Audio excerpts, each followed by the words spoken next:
berdasarkan radiogram dari Menteri Dalam Negeri melalui Gubernur Papua Barat dilanjutkan ke Kabupaten Teluk Gundama, dalam hal ini Bapak Bupati dan Ketua TPS. Bapak Ibu yang saya hormati, kenapa hal ini dilaksanakan? Karena dalam kegiatan survei penurunan stunting di Kabupaten Teluk Gundama ini baru berjalan atau dilaksanakan dalam beberapa waktu yang lalu, itu baru 50%. 50% dalam arti dari 76 posyandu atau 76 kampung baru yang bisa dilaksanakan baru 50%. Sedangkan yang belum ada 32% yang belum, atau 32 posyandu yang belum melaksanakan posyandu. Untuk itu, untuk menurunkan angka stunting di Kabupaten Teluk Gundama masih sangat kurang. Untuk menekan yang disampaikan dari pemerintah untuk kita bahwa kita harus menekan sampai dengan 14%. Namun sampai saat ini kita baru 19%. Untuk itu saat ini ada teman-teman atau kita mulai dengan pencegahan intervensi serentak stunting. Berapa tim sudah turun ke distrik-distrik yang belum kita layani di sana sesuai dengan laporan dari teman-teman.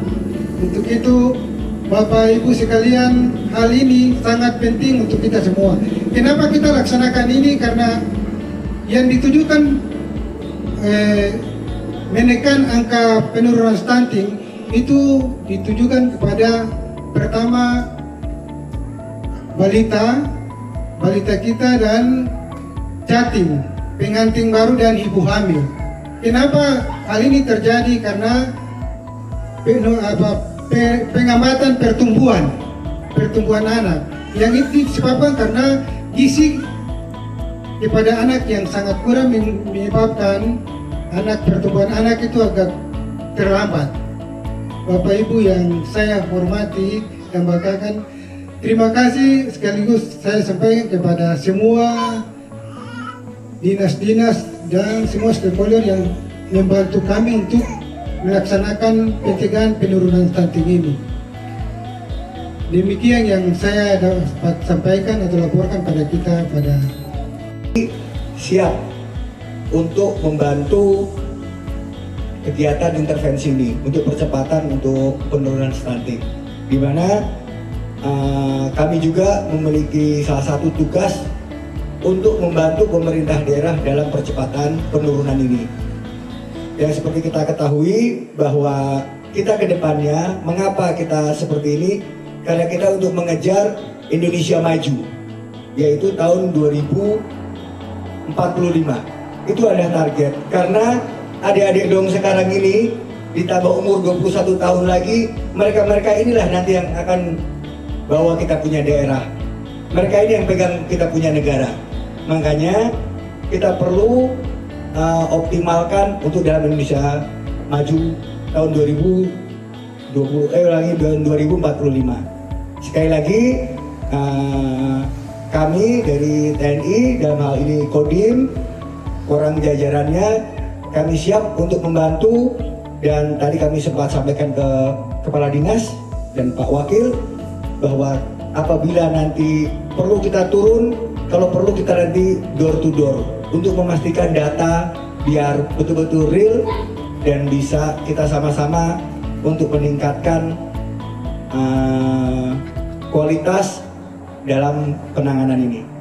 Intervensi ini dilakukan karena setelah survei dilakukan, penanganan stunting belum maksimal. Terutama perusahaan-perusahaan yang sudah dibentuk ternyata belum semuanya melakukan tugasnya dengan baik di tiap-tiap kampung. Dan karena itu pemerintah perlu melakukan intervensi. Apa itu intervensi? Intervensi itu artinya suatu tindakan yang dilakukan untuk membantu memperbaiki sesuatu yang terjadi Dan hal ini kondisi anak-anak kita yang ada di Kabupaten Teluk Benua yang perlu kita bantu, kita perlu intervensi supaya orang tua mereka bisa terbantu untuk bisa menjadikan anak-anak kita ini menjadi anak-anak yang cerdas dan anak-anak yang sehat, yang nantinya akan menjadi generasi emas di Kabupaten Teluk Benua. Bapak Ibu sekalian yang saya hormati, pembangunan nasional maupun pembangunan daerah tidak saja merupakan pembangunan fisik, tapi ada juga pembangunan non fisik. Pembangunan fisik itu yang kita lihat ada aspal jalan, bangun gedung, bangun jembatan, bangun rumah dan lain-lain. Yang kita bisa lihat itu pembangunan fisik. Pembangunan non fisik ini kadang-kadang kita salah mengerti. Kita pikir pembangunan itu cuma pembangunan fisik saja. Padahal pembangunan non fisik ini menjadi sesuatu yang penting bagi kita semua, karena dengan sumber daya manusia yang baik, maka pembangunan fisik yang kita bangun akan bermanfaat betul bagi kita semua.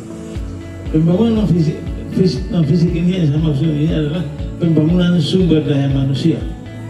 Dan pembangunan sumber daya manusia dimulai dari anak masih dikandung ibu sampai dengan orang meninggal. Jadi anak sebelum lahir